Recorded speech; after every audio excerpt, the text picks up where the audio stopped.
सभी प्यारे साथियों को गुड इवनिंग। मैं आपका दोस्त अंकित चौधरी स्वागत करता हूं आपके अपने परिवार रोजगार विद अंकित पे। आशा करता हूं कि आप सभी बेहतरीन जबरदस्त जिंदाबाद होगे और अपनी तैयारी को बहुत बेहतरीन तरीके से कर रहे होगे और सभी के पास तक मेरी आवाज पहुंच रही होगी। तो सभी प्यारे साथी जल्दी से एक बार क्लास से जुड़ेंगे। अंशिका है, यूपी का हिमांशु है, शबी खान है, यूपी का हिमांशु, रश्मि अयोध्या वासी बहुत अच्छे, कुमारी प्रिया राजपूत हैं, अमन चौधरी हैं, नीरज चोपड़ा बहुत अच्छे, शन्नी राजपूत हैं, वीना है, ज्योति ठाकुर हैं, लाडो ठाकुर हैं, अमन हैं बहुत अच्छे। सभी प्यारे जल्दी जल्दी से दोस्त मेरे क्लास से जुड़ेंगे। सभी एक बार क्लास को लाइक शेयर कर देंगे, फिर स्टार्ट करेंगे आज का सेशन। तो सभी प्यारे दोस्तों को मेरी तरफ से गुड इवनिंग, राधे राधे, नमस्ते भाई। तो सभी जल्दी से एक बार क्लास से जुड़ जाएंगे। मैं भी हूँ, हरिओम जी भी हैं भाई क्लास में, सन्नी राजपूत हैं, अनुराग हैं, अभय हैं, राम कुमार हैं, संध्या हैं, रागनी गुप्ता हैं, अभिषेक हैं, जिनका भी बच्चा नाम दिख जाता है मैं ले देता हूँ। पूजा जी भी हैं बहुत अच्छे, सोनम हैं, संध्या नागर हैं, राम राम भाई, सभी को नमस्ते, जय हिंद। सभी प्यारे साथी एक बार क्लास से जुड़ जाएंगे। सभी एक बार क्लास को लाइक कर देंगे। लाइक के मामले में कंजूसी मत किया करो और कभी कभी बेटा इस क्लास को शेयर भी कर दिया करो, ठीक है ना। क्लास बहुत जबरदस्त होगी आज के क्लास में। किसान सेवक सीरीज के अंदर यूपी जीके के अंदर जो मैं आज टॉपिक पढ़ाने वाला हूं बच्चे, वो है कृषि व पशुपालन। तो उत्तर प्रदेश की कृषि कैसी है आज की क्लास में डिस्कस करेंगे। थोड़ा बड़ा टॉपिक है, आज और कल 2 दिन में खत्म होगा। सर जी ट्रांस हिमालय, हिमालय का भाग है या नहीं? तो बेटा ट्रांस हिमालय एक अलग पर्वत है, हिमालय एक अलग पर्वत है। ट्रांस हिमालय हिमालय का हिस्सा नहीं है। बात समझ में आई? बहुत अच्छे। अगर मैं बात करूं, चीजों को समझते हुए चलना है। आज का टॉपिक आपको पता चल गया है बच्चे, उत्तर प्रदेश की कृषि और पशुपालन, इस बारे में बात करनी है। बेटा ये कलाकारी अपना पुलकित भाई करके गया है, ठीक है ना। ऐसे करता रहता है बीच बीच में, कहीं सोचो गुरुजी ने क्या हृदय वृदय बना रखे हैं, ठीक है ना। बहुत अच्छे। गुरुजी कमेंट ना पढ़ें बेटा, जो जरूरी कमेंट होगा उसे पढ़ा जाएगा और जो फालतू का कमेंट होगा उसे नहीं पढ़ा जाएगा, बिल्कुल ठीक है ना। तो बिल्कुल चलो आ जाओ सभी। आगे बात करूं बच्चे में, अगर उत्तर प्रदेश की जनसंख्या की, तो यूपी की लगभग बेटा 78% पॉपुलेशन कृषि पर डिपेंड करती है, एग्रीकल्चर पर निर्भर करती है। यानी कि उत्तर प्रदेश का प्रमुख व्यवसाय क्या है बच्चे? तो उत्तर प्रदेश की जनता का प्रमुख व्यवसाय बेटा कृषि है। तो लगभग 78% पॉपुलेशन, कहीं कहीं इसे 73% दे देगा बेटा, ठीक है ना। 78% ठीक है, बात समझ में आई? तो कहने का मतलब यह है यूपी की, उत्तर प्रदेश की कितनी पॉपुलेशन बच्चे? 78% जनसंख्या, 78% जनसंख्या कृषि में नियोजित है। कृषि क्षेत्र में नियोजित है, ठीक है ना भाई। ये बात आपको लिख लेनी है। अगर मैं इससे आगे की बात कहूं, ठीक है ना, ये तो हो गई टोटल पॉपुलेशन। लेकिन अगर पूछे कि कितनी कार्यशील जनसंख्या इन्वॉल्व है, कार्यशील का मतलब होता है ऐसी जनसंख्या जिसकी एज 18 से लेके 60 तक है, ठीक है ना भाई। बहुत अच्छे। अगर मैं बात करूं बच्चे, अगर पूछे कि उत्तर प्रदेश की कितनी कार्यशील जनसंख्या, उत्तर प्रदेश की कितनी कार्यशील जनसंख्या, कितनी कार्यशील जनसंख्या कृषि में शामिल है, कार्यशील जनसंख्या, ठीक है ना भाई। कार्यशील का मतलब क्या है बच्चे? जिनकी एज 18 से लेके 60 साल के बीच में, ऐसी जनसंख्या कृषि क्षेत्र से जुड़ी हुई है, कृषि में नियोजित है, कृषि में नियोजित है। तो आंसर क्या आ जाएगा बच्चे? आंसर आ जाएगा आपका, आंसर आ जाएगा बच्चे 59.3%, 59.3% पॉपुलेशन, 59.3% पॉपुलेशन। बात क्लियर है? बहुत अच्छे। लगभग 59% कार्यशील एक्टिव पॉपुलेशन डिपेंड करती है एग्रीकल्चर से, जिसकी एज 18 से 60 के बीच में है, ठीक है ना भाई। अगर मैं बात करूं बच्चे, उत्तर प्रदेश का टोटल एरिया मैं आपको बता चुका हूं, और टोटल एरिया यूपी के कुल क्षेत्रफल के, उत्तर प्रदेश के कुल क्षेत्रफल के, टोटल एरिया के कुल क्षेत्रफल के कितने प्रतिशत भाग पर कृषि की जाती है? तो बच्चे ध्यान रखना है 68% भाग पर, 68% भाग पर बेटा कृषि होती है। बाकी का क्या होता है बच्चे? कृषि होती है। बाकी का आपका वन हो गए, ठीक है ना भाई, घर हो गए आपके, इंडस्ट्री हो गई बाकी में, ठीक है ना। तो यूपी का कितना एरिया ऐसा है जिस पर एग्रीकल्चर होती है? 68%, 68% एरिया पर खेती की जाती है। बात समझ में आ रही है? अगर मैं बात करूं बच्चे आपसे, अगर देश के कुल कृषि योग्य क्षेत्रफल की बात करूं तो देश का 20%, ये तो बेटा यूपी का हो गया 68% भाग जिसपे खेती होती है। देश के कुल कृषि योग्य भूमि का, देश की कुल कृषि योग्य भूमि का 20% क्षेत्रफल उत्तर प्रदेश में है। 20% क्षेत्र कहां पाया जाता है बच्चे? उत्तर प्रदेश में। यानी कि देश के अंदर जितने भी एरिया पर खेती होती है उसका 20% एरिया अपने यूपी के पास है। अगर आपसे क्वेश्चन पूछे कि उत्तर प्रदेश में देश के कुल कृषि योग्य क्षेत्रफल का कितना भाग आता है, तो बेटा 20% आता है, 20% आता है। यह बात आपको ध्यान रखनी है। अगर मैं उत्तर प्रदेश का लेटेस्ट जीडीपी में कृषि का योगदान की बात करूं, जीडीपी आप जानते हो बेटा सकल घरेलू उत्पाद, सकल घरेलू उत्पाद बोले तो बेटा जीडीपी में कितना योगदान है यह बताना है। किसका बेटा? कृषि क्षेत्र का, एग्रीकल्चर सेक्टर का, कृषि क्षेत्र का उत्तर प्रदेश की जीडीपी में कितना योगदान है? जल्दी से बताओ कमेंट करके। 20% बता रहे हैं, कुछ बच्चे 19% बता रहे हैं। जल्दी से बताओ क्या होगा सही आंसर। अर्चना चौहान 20%, 26% रणजीत पाल, अयोध्या वासी 19%। तो बेटा लगभग कितना? लगभग 20%, यानी कि 19.9% कंट्रीब्यूशन है जीडीपी के अंदर यूपी का। बात समझ में आई? कृषि क्षेत्र का तो लगभग कितना है बच्चे? 19.9%। बात समझ में आई? बिल्कुल सही। लगभग में कितना हो जाएगा बेटा? लगभग 20% योगदान है जीडीपी से, यानी कि जीडीपी में 20% पैसा एग्रीकल्चर से आता है। बात क्लियर है इतनी? बहुत अच्छे। अब आगे की चीजों को समझना है।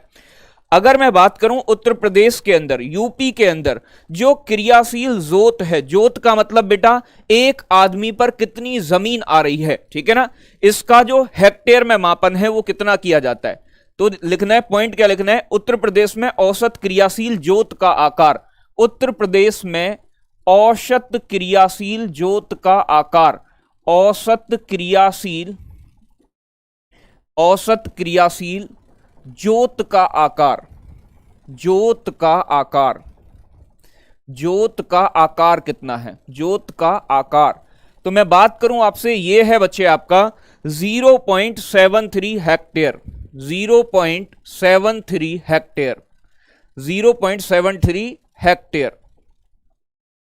अगर मैं बात करूं औसत एक आदमी के पास कितनी जमीन है, तो बेटा 0.73 हेक्टेयर जमीन आती है एक आदमी के पास औसतन उत्तर प्रदेश में। इससे ज्यादा वाले भी हैं लेकिन ये औसत निकाला जाता है, एवरेज। अगर मैं बेटा राष्ट्रीय स्तर की बात करूं तो 1.08 हो जाता है। राष्ट्रीय का मतलब देश के लेवल की, पूरे देश की अगर औसत जोत निकाली जाए, राष्ट्रीय लेवल पे बात की जाए तो कितना हो जाता है? 1.08 हेक्टेयर। 1.08 हेक्टेयर है प्रत्येक व्यक्ति पर जमीन, अगर मैं पूरे देश की बात करूं। बात समझ में आई? बहुत अच्छे। 1.08 देश के लेवल पे बात की जाए, एक हेक्टेयर से कम जोतों वाले किसानों का प्रतिशत, यानी कि एक हेक्टेयर से कम आकार वाले जोत कितने हैं, यानी कि ऐसे किसान जिनके पास एक हेक्टेयर से कम जमीन है उनका प्रतिशत कितना है। तो लिखना है बच्चे एक हेक्टेयर से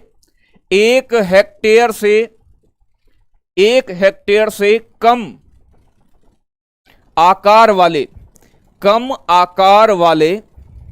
एक हेक्टेयर से कम आकार वाले जोतों का प्रतिशत कितना है, परसेंटेज कितना है। तो बच्चे ये बनता है आपका 80.18%, 80.18%। बात समझ में आई? लगभग 80% किसान राज्य के ऐसे हैं जिनके पास बेटा कैसी एक हेक्टेयर से कम जमीन है। बात समझ में आई? लगभग 80% उत्तर प्रदेश राज्य के किसान ऐसे हैं जिनके पास एक हेक्टेयर से कम जमीन है। बात समझ में आई? कहने का मतलब इन्हें क्या बोलते हैं? इन्हें सीमांत किसान कहा जाता है। ये कैसे किसान है बच्चे? इन्हें ही कहा जाता है सीमांत किसान। सीमांत किसान मतलब जिनके पास बच्चे 1 हेक्टेयर से कम जमीन होती है उन्हें हम सीमांत किसान कहते हैं। तो उनका प्रतिशत कितना है? लगभग बेटा 80% किसान ऐसे हैं जिनके पास 1 हेक्टेयर से कम जमीन है। बात समझ में आई? अगर मैं 1 हेक्टेयर से अधिक जमीन वाले किसानों की बात करूं, 1 हेक्टेयर से अधिक, 1 हेक्टेयर से अधिक आकार वाले जोतों के प्रतिशत का बात करूं, परसेंटेज की बात करूं बच्चे, तो 100 में से घटा दोगे तो कितना आएगा आपके पास बच्चे? ये आ जाएगा 19.82%। यानी कि लगभग 19% किसान ऐसे हैं जिनके पास 1 हेक्टेयर से ज्यादा जमीन है। कितने बेटा? लगभग 19-20%। बात समझ में आई? ऐसे किसान हैं जिनके पास 1 हेक्टेयर से ज्यादा जमीन है। बात समझ में आ रही है थोड़ी सी? बहुत अच्छे। ये कुछ आंकड़े थे जो मैंने आपको बताए, एग्जाम में सीधे सीधे से पूछ लेता है। अब आगे चीजों को थोड़ी सी समझने की कोशिश करनी है। आगे जो समझना है बेटा वो क्या समझना है? आगे समझना है कृषि जलवायु प्रदेश। तो हेडिंग डाल देना है कृषि जलवायु प्रदेश, कृषि जलवायु प्रदेश, कृषि जलवायु प्रदेश। ठीक है ना भाई? अगर मैं बात करूं बच्चे जलवायु के आधार पर प्रदेश को कितने कृषि क्षेत्रों में बांटा गया है, इसको ही कृषि जलवायु प्रदेश कहते हैं। तो यूपी की कृषि को जलवायु के आधार पर कितने भागों में बांटा गया है, इसे ही क्या कहा जाएगा? कृषि जलवायु प्रदेश। यूपी की कृषि को किस आधार पर बेटा?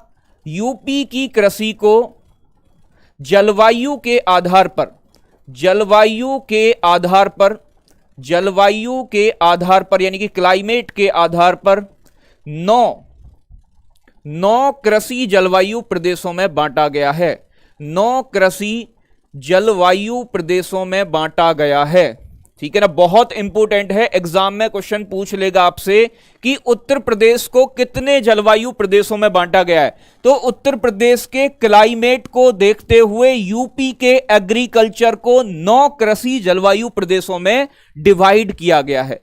बेटा कितने में डिवाइड किया गया है? 9 में डिवाइड किया गया है। बहुत जबरदस्त बेटा, जलवायु प्रदेशों में बांटा गया है। ये पॉइंट आपको अपनी कॉपी में नोट कर लेना है, इंपॉर्टेंट है। बात समझ में आई?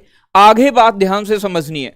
अब ये 9 जो जलवायु प्रदेश हैं ये आपसे एग्जाम में पूछे नहीं जाते हैं, यहां से क्वेश्चन नहीं बनता है, लेकिन मोटा मोटा मैं आपको एक बार बता दूंगा और मोटा मोटा आपको देख लेना है। ठीक है ना भाई? बहुत अच्छे। तबीयत ठीक नहीं है सिस, बेटा आपस में बातचीत मत करो, नहीं तो तबीयत तो मैं ठीक कर दूंगा, बहुत बड़ा डॉक्टर हूं मैं। ठीक है ना? तो कहने का मतलब यहां चीजों को समझने की कोशिश करनी है, तबीयत का इलाज मेरे पास है। चीज समझ में आएंगी तो बच्चे बहुत अच्छे तरीके से आपके समझ में आ जाएगा, लेकिन ध्यान अगर बातचीत में दोगे, कमेंट सेक्शन में दोगे तो चीजें समझ में नहीं आएंगी। बात समझ में आ रही है ना? तो चीजों को समझने पर बेटा ज्यादा ध्यान देना है। डॉक्टर नहीं बनना है, यही डॉक्टर इंजीनियर सब बन जाते हो कमेंट में, यहां पढ़ना है बेटा। अगर मैं बात करूं बच्चे 9 जलवायु प्रदेश कौन कौन से हैं, ये आपके एग्जाम के लिए बहुत इंपॉर्टेंट है। तो यहां आपको दिखाई देंगे, मैं मैप दिखा रहा हूं बेटा, ये आपके 9 जलवायु प्रदेश हैं। पहला कौन सा है बच्चे? पहला कौन सा है, फर्स्ट कौन सा है, मैं आपके सामने इसी मैप में बता दूंगा और इस मैप को मैं पीडीएफ के साथ दे दूंगा तो आपकी समझ में आ जाएगा। पहला जलवायु प्रदेश जो है बेटा उसे बोलते हैं तराई वाला जलवायु प्रदेश। कौन सा वाला बेटा? यहां मैं लिखे दे रहा हूं हिंदी में, तराई वाला जलवायु प्रदेश, तराई क्षेत्र।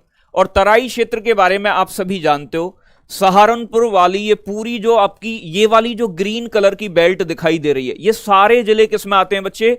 तराई क्षेत्र में आते हैं। तो पहला जलवायु प्रदेश कौन सा होता है? तराई वाला आपके सामने लिखा हुआ है, जिसके अंदर सहारनपुर, बिजनौर, मुजफ्फरनगर, रामपुर, बरेली ये सारे जिले आते हैं। ठीक है ना भाई? दूसरा जलवायु प्रदेश कौन सा बनता है बच्चे? वेस्टर्न प्लेन्स, यानी कि बच्चे ये जो कलर आपको दिखाई दे रहा है ये वाला, यानी कि वेस्टर्न का मतलब पश्चिमी मैदानों वाला। तो इसके अंदर कौन सा जिला आता है? तो बच्चे इसे बोलते हैं पश्चिमी मैदान का जो आपका प्रदेश है। ठीक है ना? क्या बोलेंगे बच्चे? पश्चिमी मैदान, पश्चिमी मैदान वाला जो क्षेत्र है आपका, पश्चिमी मैदान। और इसके अंदर जो आता है बच्चे आपका वो मेरठ मंडल आता है। कौन सा मंडल आता है बच्चे? मेरठ मंडल को इसके अंदर शामिल किया जाता है। तो मेरठ मंडल में जितने भी जिले आते हैं उन्हें हम वेस्टर्न प्लेन यानी कि वेस्टर्न प्लेन का मतलब क्या है, पश्चिमी मैदानी जलवायु प्रदेश कहते हैं। बात समझ में आई। मेरठ के जिले, ठीक है ना भाई, मैं तराई में रहता हूं बेटा, तराई से निकाल के तुझे मैं खादर में डाल दूंगा, मान जा, पढ़ ले प्यार से, ठीक है ना।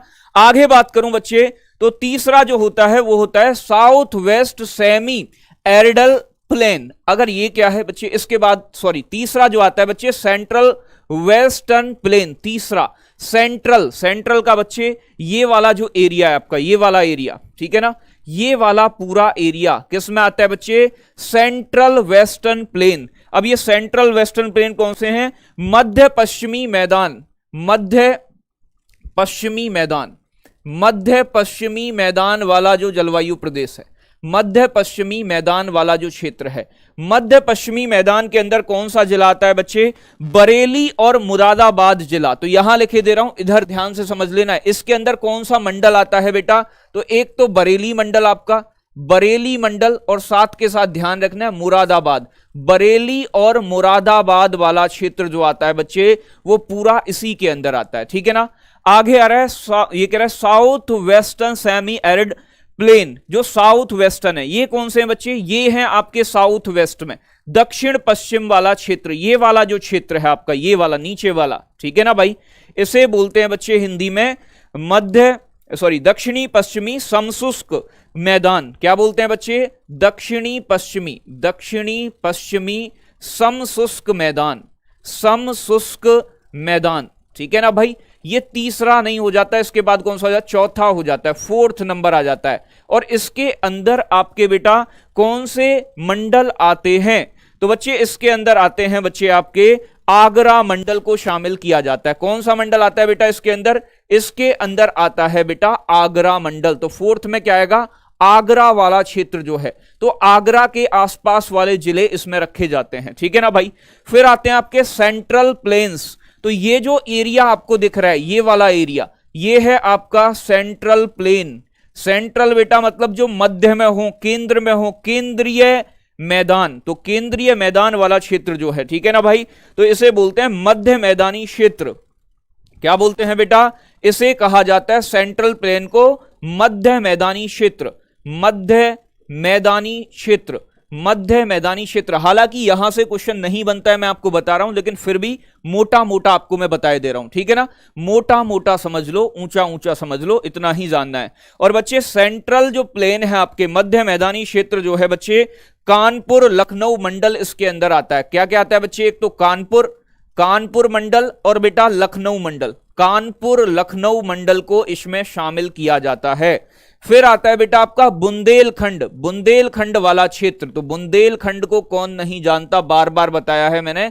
तो बुंदेलखंड वाला जो आपका जलवायु प्रदेश है वो कैसा है बच्चे, यहां दिख रहा है ना, बुंदेलखंड में कौन कौन से जिले आते हैं बेटा, 7 जिले आते हैं मेन। तो मैंने आपको बता रखा है 7 जिले बुंदेलखंड में आते हैं, जैसे कि झांसी हो गया, चित्रकूट, ये मंडल दोनों, झांसी और चित्रकूट मंडल इसी में शामिल हैं। झांसी और चित्रकूट मंडल इसी के अंदर आते हैं। फिर कह रहा है north eastern plane. North east बेटा, नॉर्थ कौन सी दिशा है, ये वाली। ईस्ट कौन सी है, ये वाली। ये जो क्षेत्र है आपका ऊपर वाला, जिसमें बेटा आपका गोरखपुर मंडल आता है और उसके आसपास वाला रीजन आता है। तो बच्चे नॉर्थ ईस्ट मतलब उत्तर पूर्वी मैदान कहेंगे, इसे क्या बोलेंगे, उत्तर पूर्वी मैदान। तो उत्तर पूर्वी मैदान का जो जलवायु प्रदेश है, उत्तर पूर्वी मैदान का, ठीक है ना, इसमें कौन सा मंडल आता है बेटा, गोरखपुर मंडल आता है। कौन सा मंडल आता है, गोरखपुर मंडल आता है। इसके बाद बेटा ईस्टर्न प्लेन, पूर्वी मैदान। तो बेटा ये जो क्षेत्र है, ये वाला जो एरिया है, ये है पूर्वी मैदानों का, ठीक है ना भाई। तो ईस्टर्न प्लेन मतलब अगला वाला हो गया पूर्वी मैदान, ठीक है ना, पूर्वी मैदान का जलवायु प्रदेश, ठीक है ना। पूर्वी मैदान का जलवायु प्रदेश कौन सा आता है बच्चे इसके अंदर, तो पूर्वी मैदान में वाराणसी, अयोध्या, वाराणसी बेटा, वाराणसी, अयोध्या हो गया, अयोध्या मंडल हो गया, अयोध्या, ठीक है ना भाई, वाराणसी मंडल, अयोध्या मंडल। और ध्यान रखना है बच्चे, इसमें आजमगढ़ और प्रयागराज भी आते हैं, आजमगढ़ और प्रयागराज भी आते हैं, प्रयागराज। और अगर मैं बात करूं आपसे लास्टवां, नौवा आता है बच्चे विंध्यान जलवायु प्रदेश। और विंध्यान वाला कौन सा है बेटा, ये जो वाला एरिया है, विंध्यान वाले को हम बघेलखंड एरिया भी कहते हैं। क्या बोलते हैं बच्चे, बघेलखंड क्षेत्र भी कहते हैं। तो ये है आपका बघेलखंड वाला एरिया। बात समझ में आई, बहुत अच्छे, ठीक है भाई। कांटेक्ट नंबर क्या है, टेक्निकल टीम कांटेक्ट नंबर आपको दिखा देगी, तो उसे आप ध्यान से देख लीजिएगा। अभी चीजों को समझने की कोशिश करनी है। तो बच्चे मैंने आपको बताया था बघेलखंड में कौन सा एरिया आता है, सोनभद्र, मिर्जापुर, और बच्चे कुछ एरिया आता है प्रयागराज का, ठीक है ना भाई। यहां पर विंध्यान वाले जो आपका जलवायु प्रदेश है, तो यहां लिख लेना है सोनभद्र मिर्जापुर, ठीक है ना भाई, सोनभद्र मिर्जापुर, और बेटा कुछ एरिया इसमें आता है प्रयागराज वाला।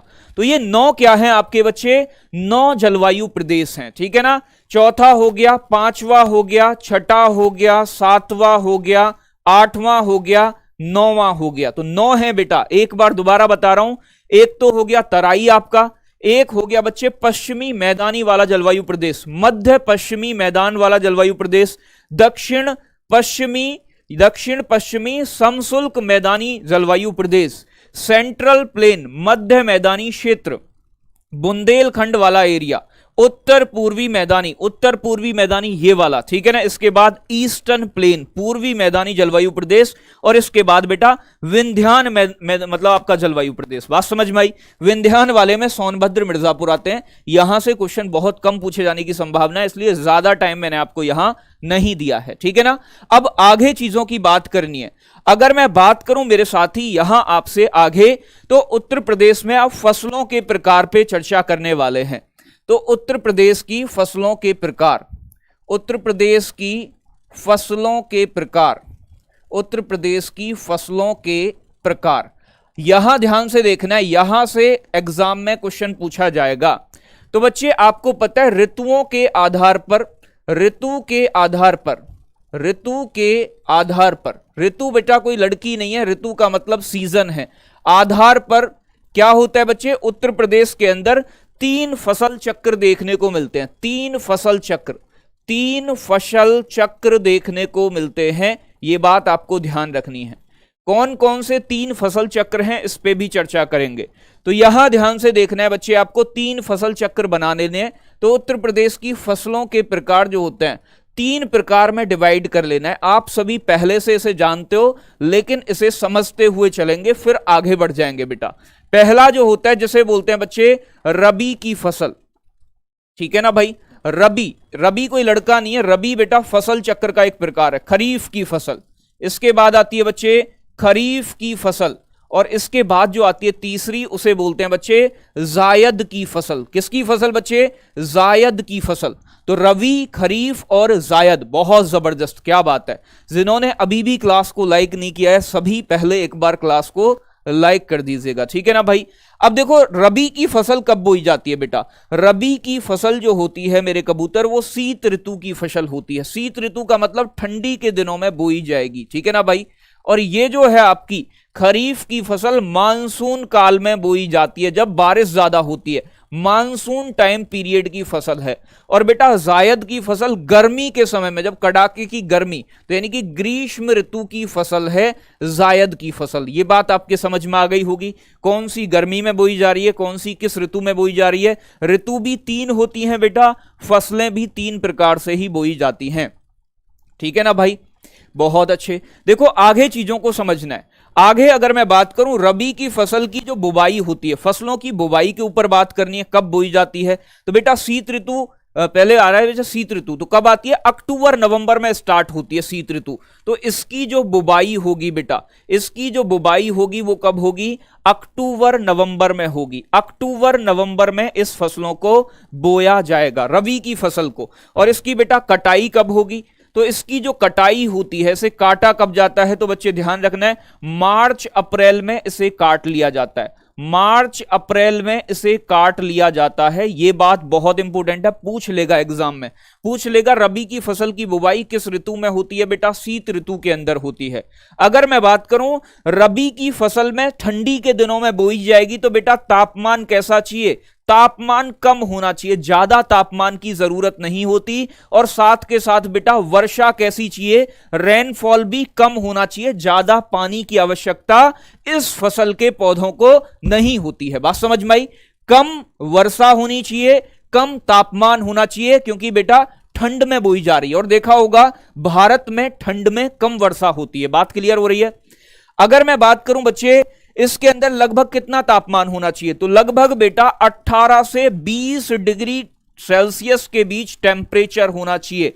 वर्षा कितनी होनी चाहिए बेटा? 50 से 100 सेंटीमीटर वर्षा हो तो काफी है। 50 से 100 सेंटीमीटर बारिश हो तो चल जाएगा, कोई दिक्कत वाली बात नहीं आएगी, ठीक है ना भाई? 50 से 100 सेंटीमीटर लगभग बता रहा हूं मैं, 50 से 70 भी दिया होगा कुछ जगह, तो एक ही चीज है, उसमें कोई दिक्कत वाली बात नहीं है।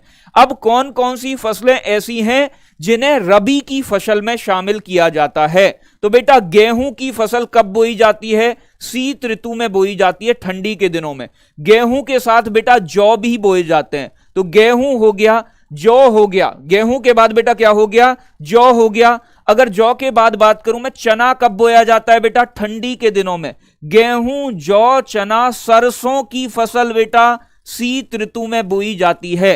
गेहूं, जौ, चना, सरसों, एग्जाम्पल बहुत इंपॉर्टेंट है। मटर कब बोई जाती है? ठंडी के दिनों में बोई जाती है। अगर मैं बात करूं बच्चे मसूर कब बोई जाती है? मसूर की दाल आपने खाई होगी बेटा, मसूर भी आपकी यही बोई जाती है। बात समझ में आ रही है? आगे बात करूं बच्चे मैं आपसे, आलू कब बोए जाते हैं? आलू ठंडी के दिनों में ही बोए जाते हैं। अगर मैं बात करूं बच्चे आलू कब बोए जाते हैं, तो आलू भी ठंडी के दिनों में ही बोए जाते हैं। तो ये एग्जाम्पल है रबी की फसल के, जो एग्जाम के लिए बहुत इंपॉर्टेंट है, ठीक है ना भाई? एक कह रहा है कपास बोई जाती है, कपास। उदयराज बेटा तेरी ऐसी कपास बोऊंगा मैं कि कभी तेरी, मतलब कपास का देखा है ना, सफेद सा फूल खिलता है, तेरे भी नाक में से फूल निकलेगा, कान में से फूल निकलेगा, ठीक है ना? तो परेशान मत हो, कपास मत बो बेटा, अभी कपास यहां बोएंगे अभी थोड़ी देर में, ठीक है ना? अगर मैं बात करूं बेटा खरीफ की फसल, खरीफ की फसल कब बोई जाती है बेटा? जब मानसून आता है। मानसून, मौसम एकदम मनमोहक है, बादल आ रहे हैं काले काले, बारिश हो रही है बेटा, यानी कि इसकी जो बुवाई होती है बेटा कब होती है? जून जुलाई में होती है। कब होती है? जून जुलाई में इसे बोया जाता है। किसे बेटा? खरीफ की फसल को। इसे काटा कब जाता है? सितंबर अक्टूबर में इसे काट लेते हैं, सितंबर अक्टूबर में इसे काटा जाता है। बात समझ में आ रही है? एक चीज और ध्यान रखनी है बच्चे, खरीफ की फसल मानसून काल की फसल है, बुद्धि में सेट हो जाना चाहिए। जब भी बारिश होगी तो बेटा इसका मतलब क्या है कि खरीफ की फसल में जो पौधे बोए जाएंगे, जो फसलें बोई जाएंगी, उन्हें बेटा ज्यादा पानी की आवश्यकता होती है। क्या होती है बच्चे? ज्यादा पानी की आवश्यकता होती है। तो यहां पर मैं बात करूं, इन्हें टेम्परेचर यानी कि तापमान भी अधिक चाहिए, साथ के साथ मैं बात करूं बेटा वर्षा यानी कि रेनफॉल कैसी चाहिए, वो भी ज्यादा चाहिए। यानी कि ऐसी फसलें बोई जाएंगी जिन्हें ज्यादा तापमान और ज्यादा वर्षा की आवश्यकता होती है। बात समझ में आई? अगर मैं यहां बात करूं बच्चे कौन कौन से इसके एग्जाम्पल होंगे, उदाहरण कौन कौन से होंगे, बहुत इंपॉर्टेंट है बच्चे। आपका धान हो गया, धान मतलब पैडी यानी कि चावल, राइस कह लो आप बेटा, धान हो गया। मक्का हो गई, मक्का कब बोई जाती है? ज्यादा पानी वाली फसल है बेटा। धान हो गया, मक्का हो गया बेटा आपका। ज्वार हो गया, ज्वार आपका बेटा। बाजरा हो गया, बाजरा, ठीक है ना? ज्वार, बाजरा, ठीक है ना? ध्यान से समझ लेना, एग्जाम्पल बहुत इंपॉर्टेंट है। साथ के साथ बेटा कॉटन, कपास, अब बो दो कपास, पहले बोगे गड़बड़ हो जाएगी। कपास हो गया बच्चे। जूट हो गया, जूट का उत्पादन भी यानी कि जूट की फसल भी इसी समय में बोई जाती है। गन्ना हो गया, गन्ना, शुगर केन बच्चे, गन्ना हो गया। मैं आपसे बात करूं बेटा मूंगफली, मूंगफली कब बोई जाती है बेटा? इसी सीजन में बोई जाती है, तो मूंगफली हो गया, ठीक है ना भाई? अगर मैं बात करूं बच्चे अरहर कब बोई जाती है, तो अरहर का सीजन भी यही है, अरहर हो गया। सोयाबीन हो गई, सोयाबीन बेटा। सोयाबीन के बाद मैं बात करूं तंबाकू, बहुत इंपॉर्टेंट है बेटा, तंबाकू हो गया, ठीक है ना? तंबाकू हो गया आपका, तंबाकू। और तंबाकू के बाद बात करूं बच्चे में, और आपको याद रखने की आवश्यकता है नहीं, इससे ज्यादा कभी नहीं पूछेगा ना, इससे बाहर पूछेगा। एक और लिखना चाहो तो बेटा मूंग और लिख लो, मूंग भी यही बोई जाती है, मूंग, ठीक है ना भाई? मूंग की दाल आपने खाई होगी, ठीक है ना भाई? सोयाबीन हो गए, उड़द हो गए, यही बोए जाते हैं, इससे ज्यादा नहीं पूछता है, इसमें से ही एग्जाम्पल देगा आपको, ठीक है ना? तो तो ये बात आपको ध्यान रखनी है, मानसून काल की फसल है, ज्यादा पानी चाहिएगा। ऐसी फसलें बोई जाती हैं जिन्हें ज्यादा पानी की आवश्यकता होती है। आगे बात करूं बच्चे, जायद की फसल ग्रीष्म ऋतु की फसल है, गर्मी के समय की फसल है, जब बेटा कड़कड़ाती गर्मी पड़ती है। यानी कि बच्चे इन फसलों की बुवाई जो होती है वो होती है मार्च अप्रैल में। कब बोई जाती है? मार्च अप्रैल में बोई जाएगी। और बेटा कटाई कब होगी? तो कटाई का ध्यान रखना है, कटाई होगी मई जून में। मई जून में इसे काट लिया जाएगा। किसे काट लिया जाएगा? जायद की फसलों को। यानी कि इन्हें बेटा कैसी फसलें बोई जाती हैं? ऐसी फसलें बोई जाती हैं जिन्हें तापमान की ज्यादा जरूरत होती है और बेटा वर्षा की कम आवश्यकता होती है। तो ऐसी फसलों को बोया जाता है जायद की फसल में जिसमें तापमान ज्यादा चाहिए, यानी कि ज्यादा गर्मी में उग जाएं लेकिन बेटा पानी कम हो उनके पास, कम पानी से काम चल जाए। क्योंकि गर्मी के दिनों में मतलब बेटा के कौन कह रहा है? काजल काजल नाम है। किसका नाम काजल है? राधिका पंडित। बेटा आपस में बातचीत मत करो, काजल किसी का भी नाम नहीं है। आप पढ़ाई पे ध्यान दो, नहीं तो वहां काजल और पूजा सब दिखाई दे जाएंगे आपको, ठीक है ना। तो इसलिए बेटा पढ़ाई इंपोर्टेंट है, काजल बिल्कुल कतई इंपोर्टेंट नहीं। काजल की डब्बी मैं आपको ला के दे दूंगा, परेशान ना हो। तंबाकू रबी की फसल है। बेटा किसने बताया तंबाकू रबी की फसल है? जिसने बताया बेटा गलत बता दिया है। तंबाकू खरीफ की फसल है, ध्यान रखना है, ठीक है ना। अगर मैं एग्जाम्पल की बात करूं तो इस समय ज्यादातर सब्जी वब्जी बोई जाती है, ठीक है ना भाई। तो जैसे कि आपका हो गया खीरा, हो गया तरबूज, खरबूज हो गया। तो ध्यान रखना है बच्चे, तरबूज हो गया, तरबूज हो गया बेटा आपका, खरबूज हो गया, तरबूज खरबूज, खीरा ककड़ी भिंडी, ठीक है ना भाई। खीरा हो गया, ककड़ी हो गई, ककड़ी भिंडी हो गई, ठीक है ना, भिंडी। और ज्यादातर कह सकते हो आप बच्चे जितनी भी सब्जियां बोई जाती हैं, हरी सब्जियां, जैसे कि कद्दू हो गया, कद्दू, ठीक है ना, लौकी भी बोल देते हैं, कद्दू भी बोल देते हैं बच्चे, कद्दू हो गया। ऐसी फसलें बोई जाती हैं। मिर्च हो गई, हरी मिर्च हो गई बेटा। अब ऐसा नहीं है कि हरी मिर्च और सीजन में नहीं बोई जाती, और सीजन में भी बोई जाती हैं, लेकिन मेरे साथी यहां हरी मिर्च की बात करें तो उसका एक स्पेसिफिक सीजन होता है। बात समझ में आई? तंबाकू रबी में है बेटा, ऐसा होना नहीं चाहिए यार, तंबाकू रबी में है बेटा, तंबाकू रबी में नहीं होगा। बाकी मैं एक बार जरूर कंफर्म करके आपको बताऊंगा, लेकिन तंबाकू बेटा मैंने खरीफ में पढ़ा है, और एक बार नहीं कई बार पढ़ा है, ठीक है ना। तो आप बिल्कुल भी परेशान ना हो, अगर ऐसा है तो मैं आपको जरूर कंफर्म करूंगा, ठीक है ना। तो थोड़ा सा मुझे टाइम दीजिएगा, मैं जरूर बताऊंगा, तो क्लास के लास्ट में, कल की क्लास में, कि तंबाकू किस में। बेटा मैंने पढ़ा है खरीफ में है, और एक बार नहीं कई बार पढ़ा है, इसलिए मैं आपको खरीफ में बता रहा हूं, ठीक है ना। बिल्कुल क्लियर करूंगा, मेरी तरफ से 99% क्लियर है कि बेटा खरीफ में ही आता है, ठीक है ना। लेकिन बेटा ये आपका कहीं आपने पढ़ा है तो बेटा गलत पढ़ लिया है, रबी की फसल में, ठीक है ना। रबी की फसल में गलत है, खरीफ में सही होगा, ठीक है ना। चलो आगे की चीजों को समझने की कोशिश करनी है। अब बेटा रबी की फसलों के बारे में, जो आपका गेहूं, जौ, चना है, यूपी के किस एरिया में इनका उत्पादन हो रहा है, ये एक बार थोड़ा सा देख लेना है, ठीक है ना। तो रबी की फसलों के बारे में थोड़ा सा पढ़ना स्टार्ट कर देना है। रबी मैंने आपको बताया फसल सीजन है। रबी की फसलों की बुवाई कब होती है बेटा? तो रबी की फसल जो बोई जाती है बेटा, वो आपकी शीत ऋतु में बोई जाती है, ठंडी के दिनों में। शीत ऋतु की फसल है, शीत ऋतु में बोई जाएगी, बात आप सभी जानते हो। पहली फसल की बात करूं बेटा जिसके बारे में हमें पढ़ना है, पहला डाल देना है बेटा गेहूं, वीट। गेहूं के बारे में कौन नहीं जानता है? गेहूं, ठीक है भाई। अगर मैं बात करूं बेटा गेहूं के प्रोडक्शन की, तो गेहूं के उत्पादन में उत्तर प्रदेश का पहला नंबर है। तो उत्पादन में, अगर उत्पादन की बात करूं बच्चे, तो उत्पादन में यूपी का नंबर कौन सा है? यूपी का फर्स्ट नंबर आ जाता है। सबसे ज्यादा गेहूं का उत्पादन अपना यूपी करता है। बात समझ में आई? आगे बात करूं बच्चे, गेहूं का कृषि क्षेत्र कितना है, यानी कि जितने भी उत्तर प्रदेश के एरिया में खेती की जाती है उसमें से बेटा 24% एरिया गेहूं का है। बात समझ में आई? यानी कि उत्तर प्रदेश की, यूपी की जो कृषि योग्य भूमि है जिस पर कृषि की जाती है, उत्तर प्रदेश की कृषि योग्य भूमि का 24% हिस्सा कौन सी फसल बोई जाती है बेटा? गेहूं बोया जाता है। यानी कि जितना भी खेती करने लायक एरिया है उसका 24% क्षेत्र किसका है बेटा? गेहूं का।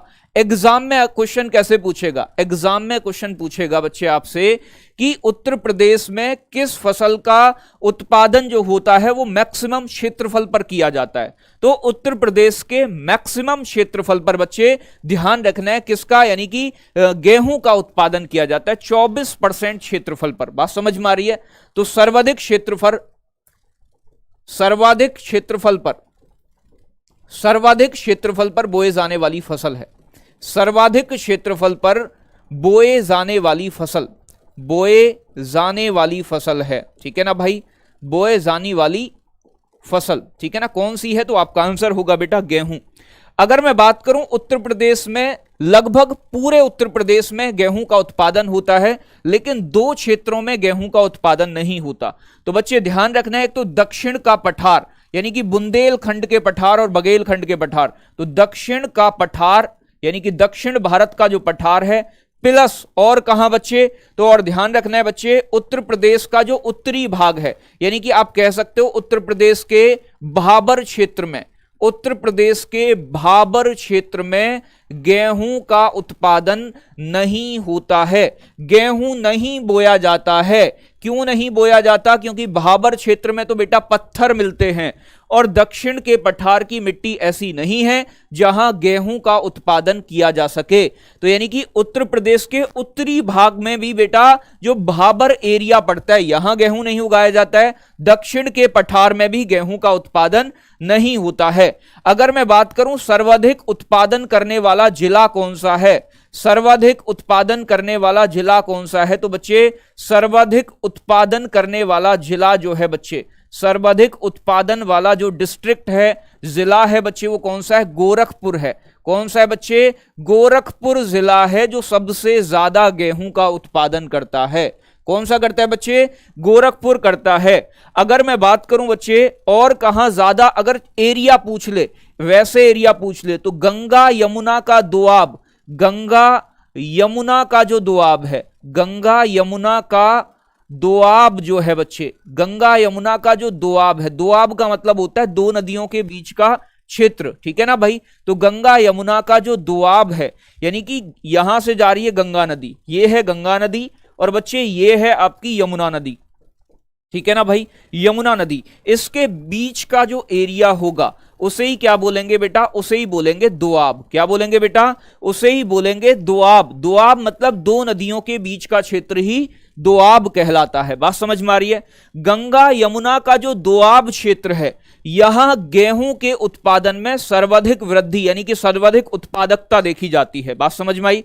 तो गेहूं की उत्पादकता दर, गेहूं की उत्पादकता दर, बेटा गेहूं की उत्पादकता दर सबसे ज्यादा कहां है? उत्पादकता दर यानी कि बच्चे प्रोडक्टिविटी रेट, सबसे ज्यादा उत्पादन कहां होता है बेटा? गंगा यमुना के दोआब क्षेत्र में गेहूं की सबसे ज्यादा प्रोडक्टिविटी रेट देखने को मिलता है। ठीक है ना भाई? प्रोडक्शन सबसे ज्यादा कहां होता है? गंगा यमुना के दोआब क्षेत्र में। ठीक है ना भाई? अगर मैं बात करूं सबसे ज्यादा उत्पादन कौन सा जिला करता है बेटा? तो गोरखपुर करता है। और साथ के साथ ध्यान रखना है बच्चे, पश्चिमी उत्तर प्रदेश में भी, पश्चिमी उत्तर प्रदेश यानी कि वेस्टर्न यूपी, पश्चिमी उत्तर प्रदेश में भी गेहूं का उत्पादन ठीक ठाक होता है, यानी कि अच्छा उत्पादन होता है। अच्छा, सबसे ज्यादा नहीं कहेंगे बेटा, अच्छा प्रोडक्शन होता है। बात समझ में आ रही है? बेटा गंगा यमुना का ही दोआब है, घाघरा का दोआब नहीं है। ठीक है ना भाई? गंगा यमुना के दोआब के बीच गेहूं की उत्पादकता दर सबसे ज्यादा है। ठीक है भाई? बहुत अच्छे। जायद की फसल के बीच में खड़ा होके क्लास ले रहा हूं ककड़ी के खेत में, कोई दिक्कत नहीं है बेटा, एक आध ककड़ी तोड़ ले और अपनी खोपड़ी में मार ले, कोई दिक्कत ना है बेटा। आगे बात करूं बच्चे, अगली फसल आ जाती है आपकी चना की फसल। और मैंने आपको बताया चना भी किसके अंदर आती है बेटा? रबी की फसल है चना की फसल भी। अगर मैं बात करूं उत्तर प्रदेश में सबसे ज्यादा कौन सी दलहन फसल उगाई जाती है? अगर मैं बात करूं बच्चे उत्तर प्रदेश के अंदर, उत्तर प्रदेश के अंदर सर्वाधिक उगाए जाने वाली दलहन फसल कौन सी है? तो सर्वाधिक उगाई जाने वाली दलहन फसल है, सर्वाधिक उगाई जाने वाली दलहन फसल, सर्वाधिक उगाई जाने वाली दलहन फसल कौन सी है? दलहन का मतलब दालें होता है और चना दालों में ही आता है, दलहन फसल है, ठीक है ना। तो एग्जाम में क्वेश्चन ये पूछा गया है बच्चे आपसे कि उत्तर प्रदेश में उगाई जाने वाली, पीसीएस 2014 के मतलब आपके एग्जाम में पूछा गया क्वेश्चन है, उत्तर प्रदेश में उगाई जाने वाली सर्वाधिक दलहन फसल कौन सी है? बेटा चना है।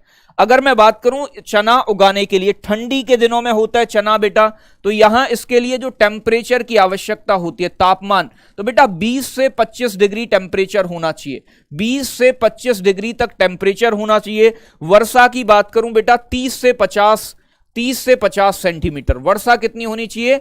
30 से 50 सेंटीमीटर वर्षा हो तो काफी है, ज्यादा वर्षा की आवश्यकता इसके लिए नहीं होती है, 30 से 50 सेंटीमीटर रेनफॉल काफी होता है।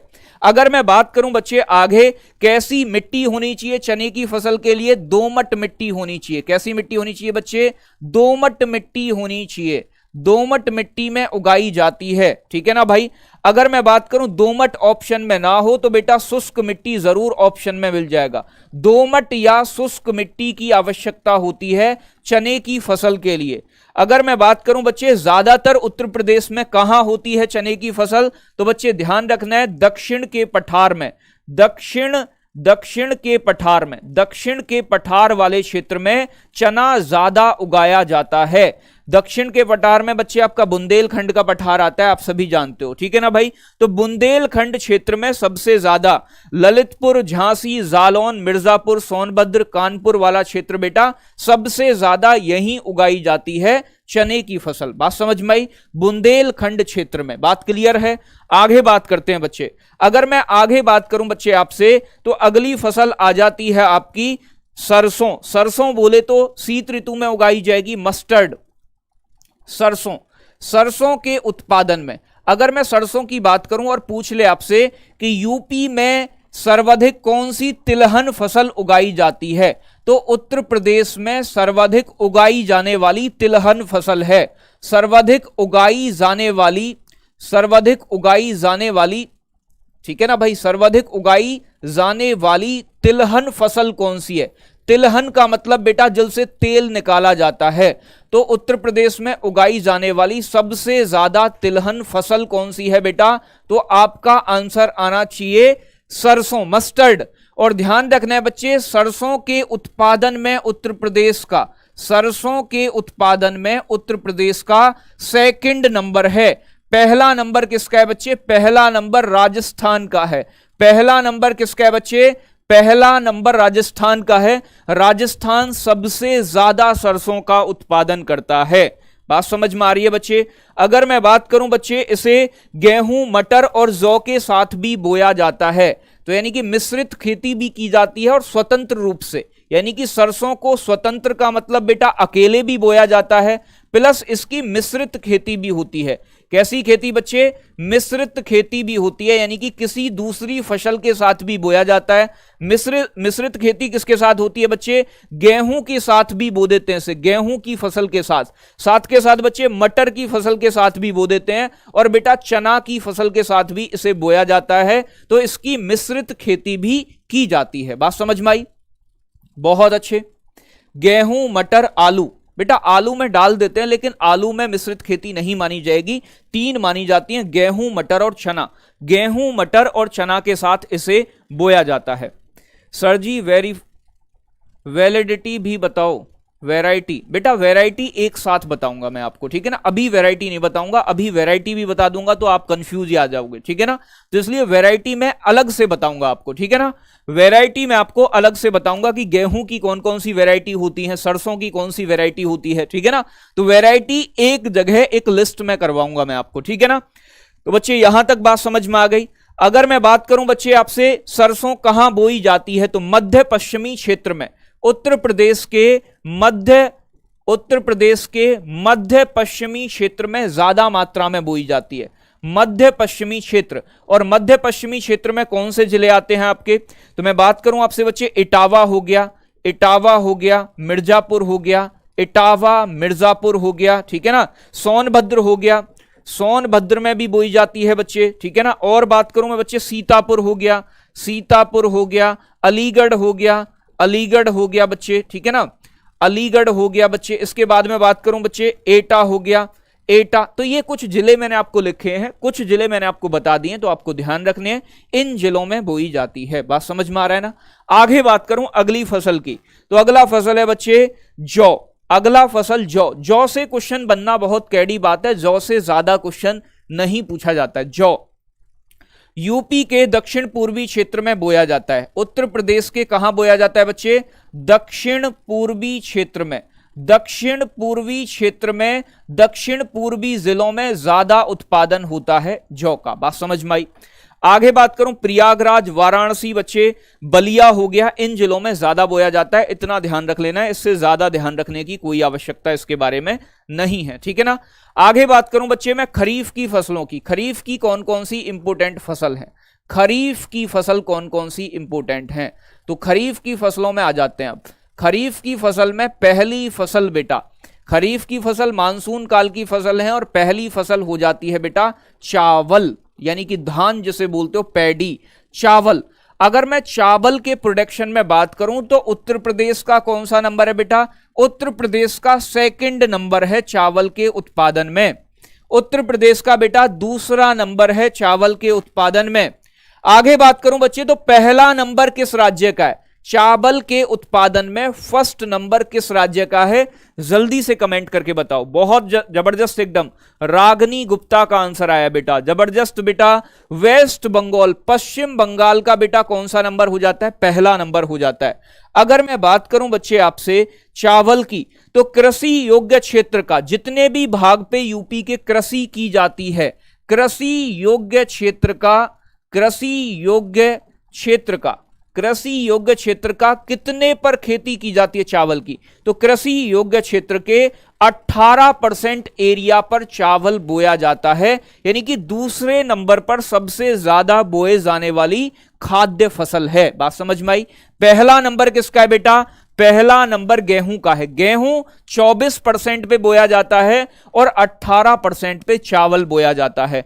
अगर मैं बात करूं बच्चे आपसे तो चिकनी या दोमट मिट्टी की आवश्यकता होती है। कैसी मिट्टी चाहिए बच्चे? चिकनी या दोमट मिट्टी इसके लिए होनी चाहिए। तो चिकनी या दोमट मिट्टी की आवश्यकता होती है। चिकनी या दोमट मिट्टी की जरूरत होती है बेटा चावल की फसल के उत्पादन के लिए। अगर मैं बात करूं बच्चे ज्यादा जो उत्पादन होता है, ज्यादा उत्पादन कहां किया जाता है? उत्पादन में आगे कौन से क्षेत्र हैं? तो बच्चे इसके दो क्षेत्र सबसे ज्यादा, मतलब आपका ऐसा मान लो कि यूपी का जो तराई वाला एरिया है ना, तराई क्षेत्र, यूपी का तराई क्षेत्र, तराई क्षेत्र सबसे ज्यादा उत्पादन करता है चावल का। बात समझ में आई। कौन सा एरिया बच्चे? यानी कि बच्चे ध्यान रखना है तराई क्षेत्र। तराई क्षेत्र में मैंने आपको बताया था गन्ना और धान दो खेत ज्यादा किए जाते हैं। बात समझ में आई। लगभग बेटा इसके लिए 28 से 35 तक टेम्परेचर चाहिए और ज्यादा रेनफॉल चाहिए। लगभग 100 से 150 सेंटीमीटर वर्षा चाहिए। वर्षा कितनी चाहिए बच्चे? वर्षा लगभग इसके लिए कितनी चाहिए? 100 से 150 सेंटीमीटर बारिश होती हो इस क्षेत्र में जहां ये बोया जाए, यानी कि पानी की अधिक आवश्यकता होती है। साथ के साथ टेम्परेचर जो हो बच्चे वो 28 से 35 डिग्री तक तो कम से कम होना ही चाहिए इस क्षेत्र में, ठीक है ना भाई। 28 से 35 डिग्री तक लगभग टेम्परेचर होना चाहिए, ठीक है ना भाई। बहुत गजब। चलो आगे की बात कर लेते हैं। चावल के बाद में बात करूं बच्चे, अगला आ जाता है आपका दूसरी खरीफ की फसल हो गई बेटा गन्ना। गन्ना कौन नहीं जानता? गन्ना बोले तो सुगर केन, जिससे चीनी बनती है, टेबल शुगर बनता है। गन्ना कैसी फसल है बच्चे? कैश क्रॉप है, नगदी फसल है। यानी कि नगदी का मतलब बच्चे, नगदी का मतलब है जिसे सिर्फ बेच के पैसे बनाए जाएं। नगदी फसल है गन्ना आपकी, कॉमर्शियल क्रॉप बोलते हैं बच्चे।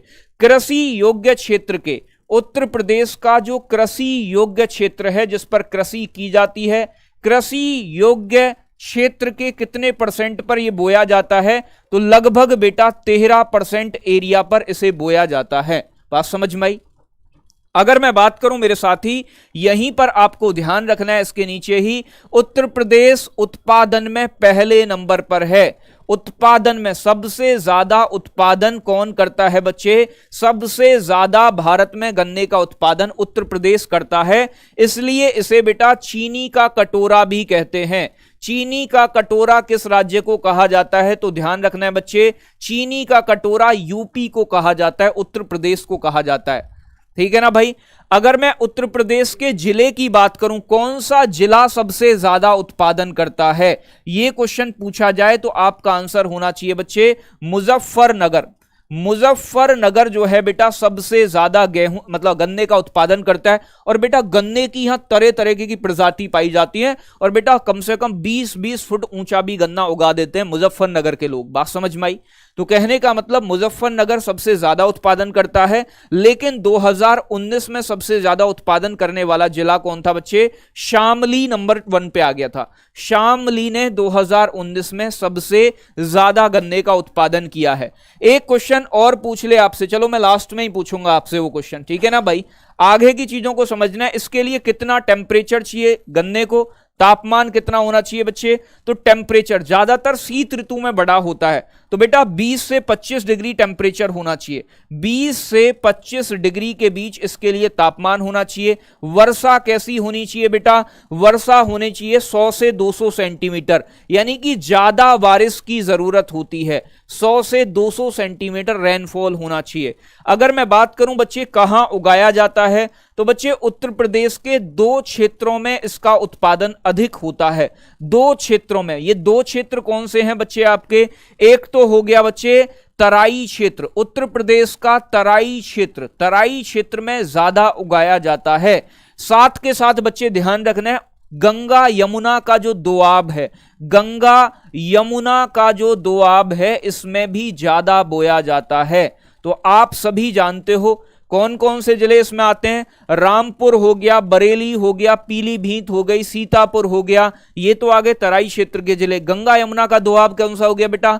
अलीगढ़ हो गया, बुलंदशहर हो गया, बदायूं हो गया, गाजियाबाद हो गया, सहारनपुर हो गया, ठीक है ना भाई। ये अलीगढ़ हो गया आपका, मुरादाबाद हो गया, ये आ जाते हैं गंगा यमुना के दोआब के जिले। बात समझ में आई? इनमें ज्यादा बोया जाता है। तो सबसे ज्यादा उत्पादन कहां होता है बेटा?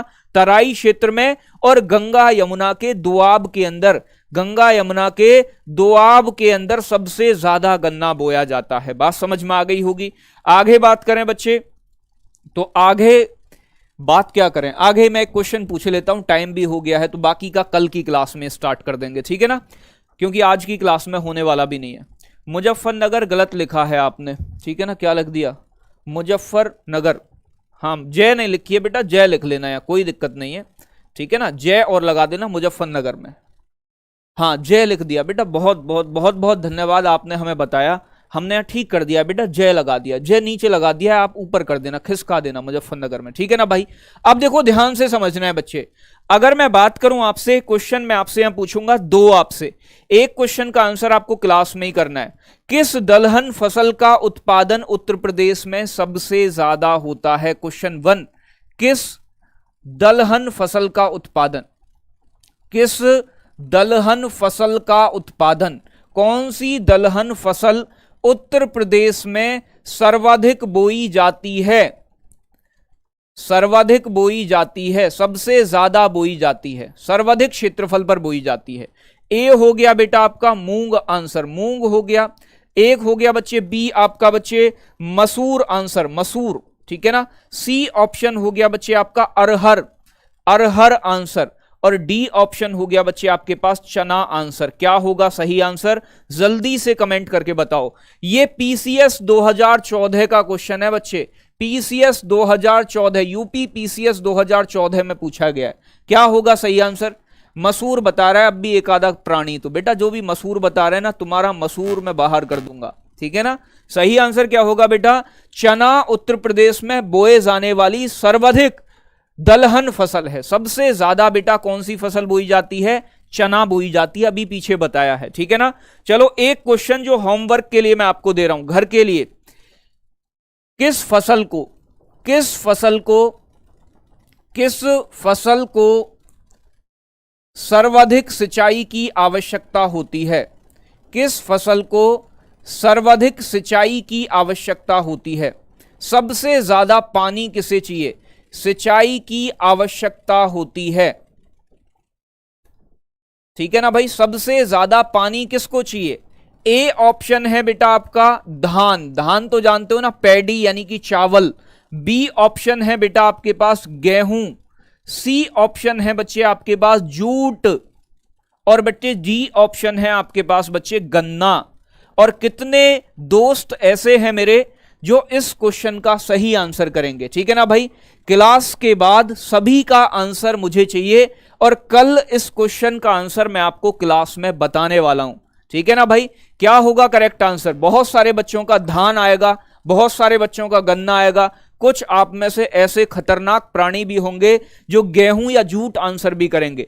तो बेटा डिपेंड करता है क्या होगा सही आंसर। ठीक है ना, ये मैं कल ही बताऊंगा, लेकिन आंसर सभी को करना है। ऐसी कौन सी फसल है जिसको सबसे ज्यादा पानी की आवश्यकता होती है? बात समझ में आई है?